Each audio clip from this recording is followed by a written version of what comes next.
In this video, we're going to be going over the ultimate sales process that you need to be able to scale your life insurance agency to $100,000 per month. And no, I'm not talking about recruiting everybody and selling your friends and family, but I'm talking about having a three-man dream team in your business to be able to scale, and the sales principles that you need so that you can hit 100, 200, 500, even $1 million months. If we haven't met, my name is Johnny Nitafan, and I help life insurance agents double or triple their production in 90 days or less.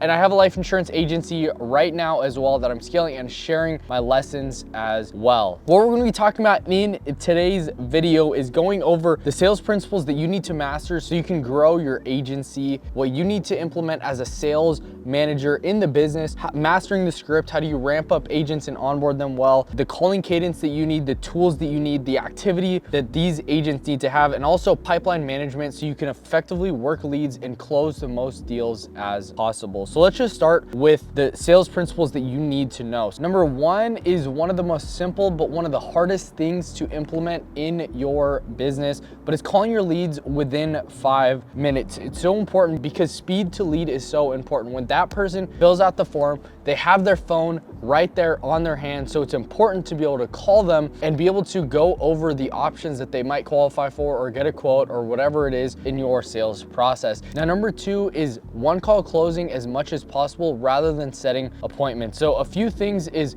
if you're getting pre-booked appointments from the ad, it's important to call the lead still within 5 minutes. The conversation pretty much goes like this. Hey, name. Hey name, this is just Johnny. I was giving you a quick call back because I saw that you just scheduled to call my calendar either today, tomorrow, whatever they scheduled. Hey, I was just giving you a quick call back because I saw you scheduled a time for tomorrow at 5 p.m. Just wanted to confirm a few things before our call to make sure it runs very efficiently. Is that fair enough? Yes. Or did I catch you at a bad time? They say yes or no, whatever it is. That's you want to ask a no-based question, especially when you're calling, hey, did I catch you at a bad time? Very great question to ask, but you call and confirm all the information on the form, and if you can, you want to run the presentation right there. But if not, if they're not available or they only have a few minutes and they actually explicitly tell you that, don't try to run the appointment because you're gonna get rushed off, you're gonna get hung up at social and get hung up at banking in this spot, and maybe even the signatures if it's a longer signature process. So in this time, you wanna triage the call and be able to gather as much info and try to move up the call if you can. So when you call up, if their call is scheduled for tomorrow at 5 p.m. and it's 2 p.m., so it's a little over 24 hours before their call, try to see if you can tonight or tomorrow morning to be able to get them back on the board then. But more importantly, just triage, make sure that you have a really solid appointment set for tomorrow if you can't, but if you can, one call close right then and there. So that's for appointment setting.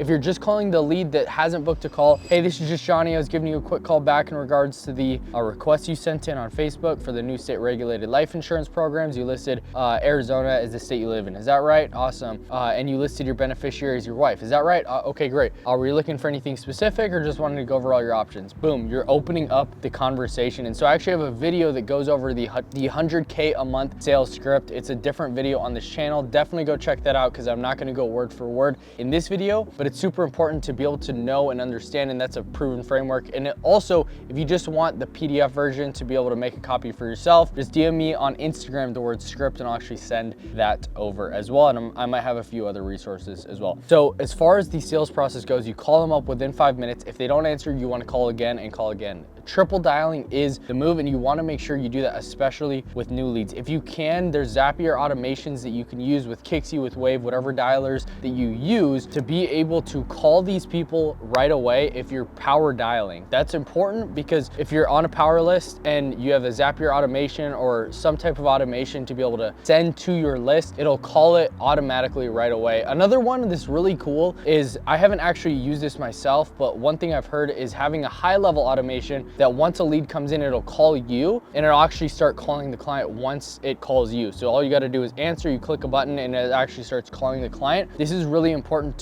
for speed to lead. There's a Harvard study, I don't know what the actual study is, but I know that it increases tremendously as far as the pickup rate and also close rate on these. So working your leads within 5 minutes is crucial. A lot of people are saying, hey, it's my leads that suck, but the reality is they don't have a process that they're following. So the thing that you want to ask yourself as an agency owner is my sales process absolutely dialed? Yes, the marketing could always be better, but at scale, I was talking to $1 million a month agency owner, and he mentioned how important the sales process was. 50% of his sales each month were coming from aged leads, and it's a buy or die mindset. So it's so important when you're calling, like, it's so important to work these leads very effectively. So not only just triple dialing right away, but also calling 3 times your first day through the first day, and then through day 5 to day 7. And then after that, calling morning and calling at night, and continuing to work this pipeline. You want to make sure that you're calling your leads, not just the first day, not just the first week, not just the first month, but 2 months, 3 months, and continuing on and on. It's so important to work these leads as much as possible, and having the mindset as an agency owner, speaking to your agents, or just if you're a solo producing agent right now, thinking about these people are somebody who I haven't got a hold of, which, to be honest, that's what most people's problem is they just can't get a hold of it, and I'm gonna go over that later in the video. The number one is that, but then number 2 is maybe they had a bad day. Maybe they weren't interested back then, but now they're interested, and you give them a call and all of a sudden they want to do, or they didn't want to give your social, didn't want to give their banking information. It's so important to work these leads effectively, because the better your sales process is, the more profitability that you will have in your business. So if you want to make sure that your sales process, if you want to make sure that your business is running profitably, running over 50, 60, 80% net margins, depending on obviously the type and business model that you have. If you want to run at this high a clip, you want to make sure your sales process is absolutely dialed. I'm going to make a different video going over the marketing side, but this is specifically going over the sales side, because you have to have hyper accountability. And as you're scaling to $100,000 a month, being the sales manager is one of the most profitable, if not the most profitable thing that you can do for your organizations. Make sure you're stepping up and actually training your agents, because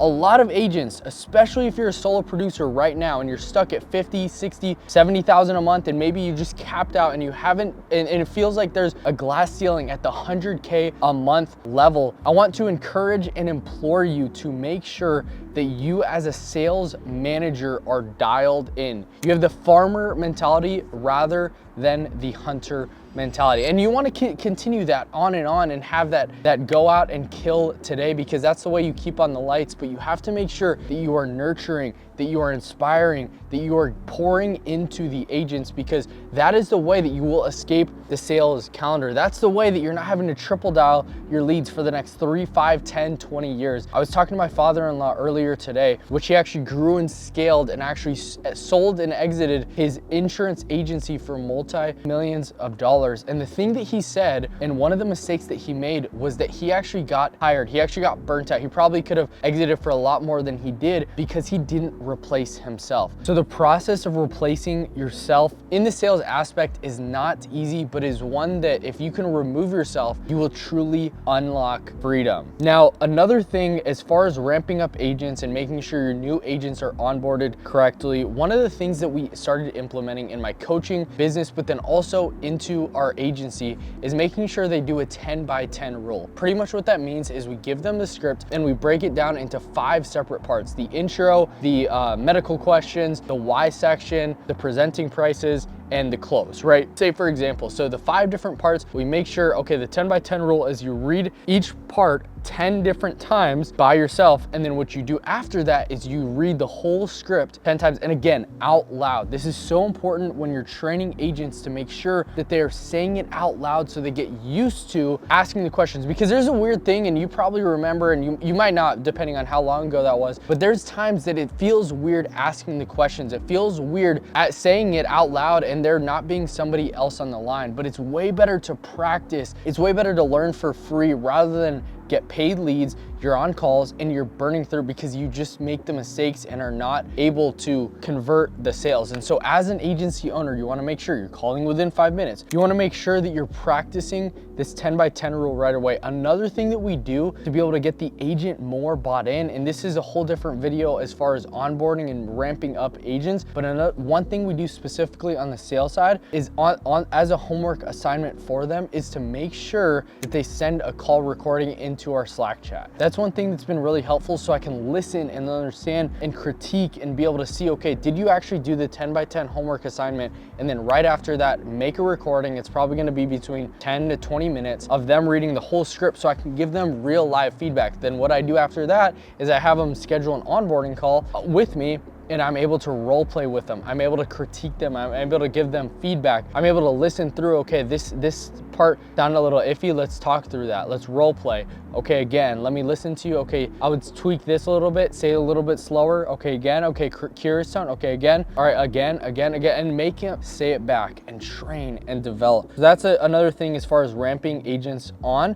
And then also another thing, I actually was getting help from Gym Launch's #1 closer right now, and he was telling me when Alex Hormozi was part of the Gym Launch team and really training and developing him, their first 14 days before they ever took a sales call, he had them only listening to the best closers. And so that's how they ramped up, is just by listening to A players. And so you want to indoctrinate, you want to train these agents to only listen to good sales. So what we have inside of our community is in the classroom area, we actually have live sales calls of top producers that they listen to. And it's so important. When I first started, it was really nice to hear other agents producing at a high level and then listening to live sales calls. So if you don't have that, make them, pull your calls, whatever you got to do, and have your agents listening to them so they just learn. There's a saying that it's not about what's taught, it's about what's caught. And so subconsciously, you want to make sure these agents are picking up good habits by listening to really good A player calls. Another thing is you want to have daily role plays, a daily sales meeting, 8 a.m. Eastern time or local time, whatever you want to do.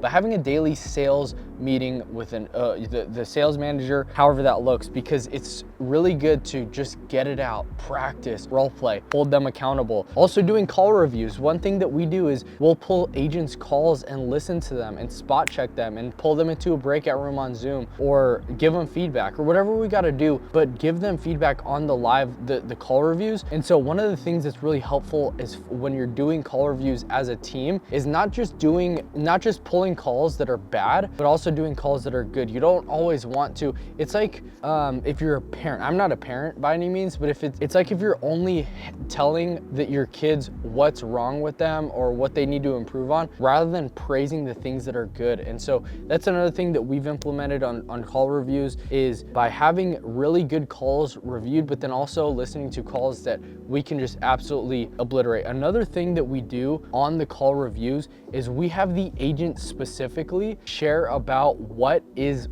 wasn't good about that. We only have them do it, and then they're only saying what they could have done better as the agent. If you're reviewing my call, but if we're reviewing somebody else's call, we're only giving them praise. And so you want to praise publicly and criticize privately. Another thing that's really helpful if you're running an LOA or free lead agency, or you're providing leads in some capacity, is playing with the lead flow as far as giving your top closers and top agents the best leads and everybody else gets the worst leads. And this is one of those things that may be controversial, but you're watching this video because you want to make the most money possible. And so if you're giving the bad agents the best leads, or you're saying, hey, it's equality and that's what we need to do, and we need to give everybody a fair chance, an equal chance, 100%, give them the same chance, but the top producers are going to make you the most money. And so you want to encourage that, you want to praise it, you want to give that as a reward so that people are striving to be hot. And when you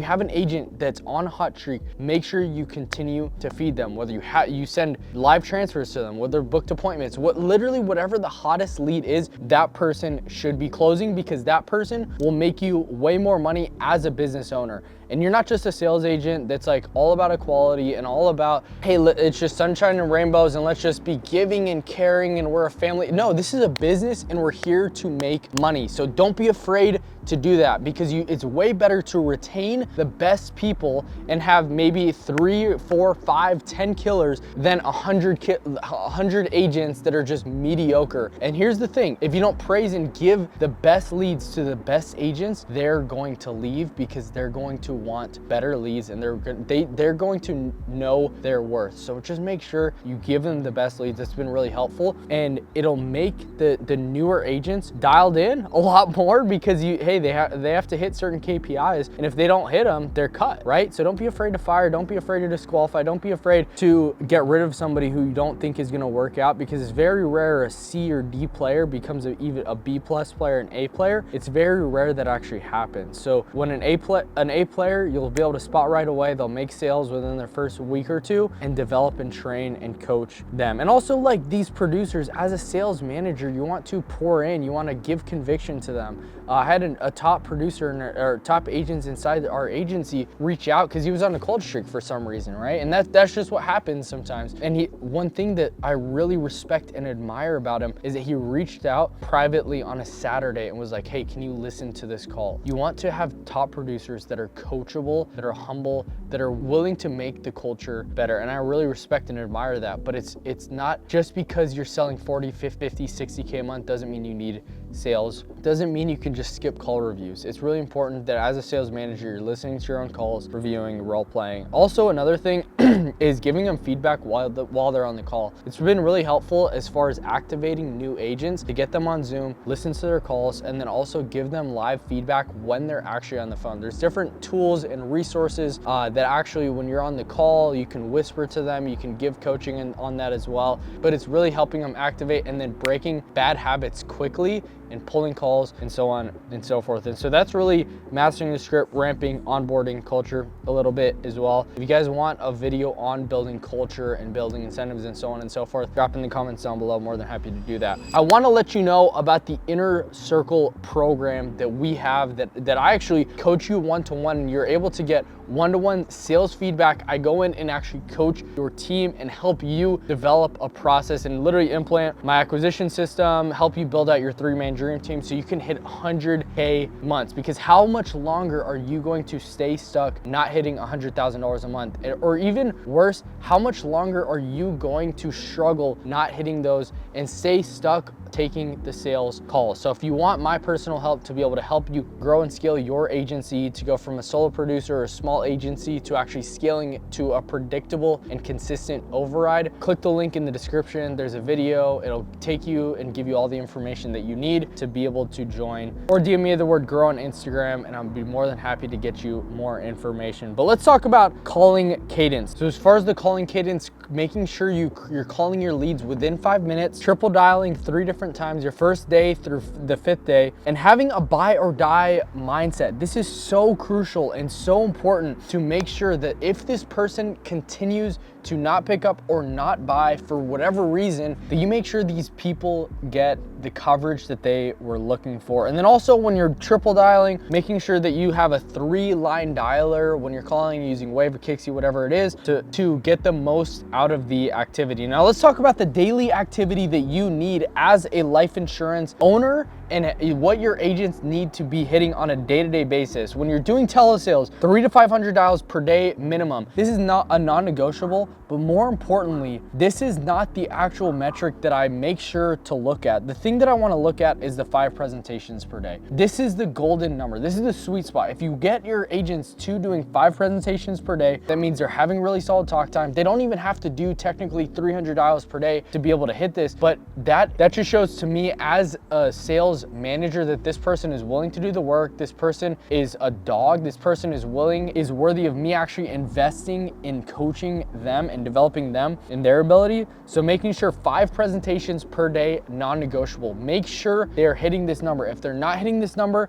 it's either a dialer problem or it's a marketing problem. So that is so important. 5 presentations per day. They should be closing 40% minimum. Our best agents are closing 70, 80, 90% of their one-call close. And I'm not talking about every single person they're getting and closing 90%, but what I'm talking about is if they do 10 or 100 presentations, they're closing 80 to 90 sales, because that's not including husband and wives, that's not including referrals, so on and so forth. So your closing rate, how many presentations you do to how many closes you have, it should be 80 to 90% on dogs. But if they're at 50 to 60%, it should be north of 50 for sure, and closing 1 to 3 sales per day. In the average case size, here's the thing, when you're actually presenting and not being scared to pitch, you should be closing north of $1,000 AP. And we're talking final expense, we're talking especially mortgage protection. Mortgage protection, $1,200 to $1,500 per sale, and continuing on from there. Now let's talk about pipeline management. It's so important when you're calling your leads to make sure you're calling from the different buckets that are coming in. Call 3, call 6, call 9, interested in follow-up. So the interested in follow-up is really important, because if you get them on the line and you're not able to present to them, this is really important so you can follow up and call them back. These need to be called at least 1 time per week. Now I have that pipeline, but then I also have a no sale pipeline. So for some reason they didn't buy, whatever that looks like, I'm following up with these 2 to 3 times per month, and putting it in a power list and calling these people, getting them back on the phone, and maybe they give a social, maybe they give a banking objection, maybe they said it was too expensive, whatever objection they did, and they didn't buy, which the no sale pipeline is for people we actually pitched prices to, but they didn't buy. These are really important people to hit up. Another thing is a sale pipeline. I would hit these up once a month, once every other month. Have a constant cadence to be able to call these people, ask for referrals, build the relationship, nurture, so on and so forth. Upsell maybe. These are really important. Very important dates that you should have with these clients is their anniversary date, as far as like the policy anniversary, and then the 6-month mark. We do a 1 month, 3 month, 6 month, and 12-month policy review. You just want to make sure that they're staying on the books, that you're building the relationship, and you're nurturing there. And the very last one is turning chargebacks into profit. So this is something that not most agencies don't know and understand, but we have an actual chargeback department that we have that's calling the leads, that we have them in a pipeline to call, and then they live transfer back to agents of people who fell off the books, whatever that looks like, right? So you want to make sure when there's non-sufficient funds, when there's a lapse in coverage, they don't continue on with the policy, that you're calling these people up. So we segment these people, and you also, as a sales manager, want to make sure you're shuffling the leads and making sure that these leads are getting worked very efficiently. And some of the tools you want to make sure that you're using in your agency is Wave and Kixie, or more so just a power dialer, whatever the dialer that you have, to be able to 3-line, 5-line, 10-line dials. It's really good and useful to have these tools under your belt that your agency is using, so you can work your leads efficiently. And also using High Level, that's what we use in our agency and with our coaching clients, just because of how simple and easy it is to use and how well it integrates with all the power dialers and so on and so forth. And also making sure that you have really good audio with the clients that you have. So if you love this video, subscribe right now to the channel, like the video, continue watching more videos just like these. I made a video talking about why most life insurance agents never become official agency owners and what keeps them stuck on the sales calendar. So click this video right here if you want to see that. But if you want to actually take a step deeper and actually make this year the best year yet, click the link below, apply to be part of the Inner Circle program, where I'm helping you on a one-to-one basis, and my marketing guy Elijah is helping you on a one-to-one basis to help you grow and scale your agency and alleviate all the bottlenecks that you might have on the sales side, the marketing side, and the scaling side. So click the link right there, or if you just want to have a conversation with me on Instagram, DM me with the word grow and let's chat further. So I'll see you in the next video. Peace.